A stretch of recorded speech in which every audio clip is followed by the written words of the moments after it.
ඔයාලා අහලා තියෙනවද සක්සස් එකේ සීක්‍රට් එක මොකක්ද කියලා? මං ඇත්තම කියන්නද?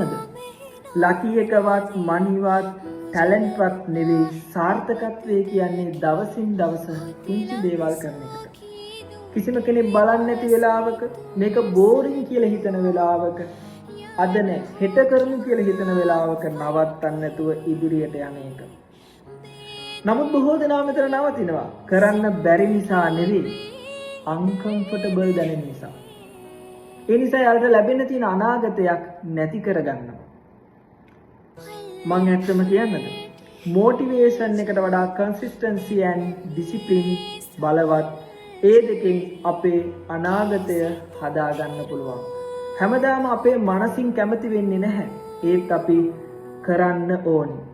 අපිට බය දැනෙනවා නම්, අභියෝගයක් දැනෙනවා නම්, අලුත් දෙයක් ඉගෙන ගන්න වෙලා තියෙනවා නම් අපි හරි පාත් එකේ. අනිත් දේ ඔයාගේ අනාගත ප්ලෑන්ස් කාටවත් විස්තර කරගෙන යන්න එපා. නිහතමානීව ඉස්සරහට යන්න. ප්‍රතිඵල තමයි කතා කරන්න ඕනේ. අදම පටන් ගන්න. ඔයාගේ අනාගතය අදින් අනිවාර්යෙන් ආරම්භ වෙනවා. අපි ඊළඟ වීඩියෝ එකකින් හම්බෙමු. ඔයාලටත් මොන හරි අදහසක් තියෙනවා නම් මං කතා කරන්න ඕන කියලා අනිවාර්යෙන් පහලින් කමෙන්ට් එකක් දාගෙන යන්න. හැමෝටම ජය.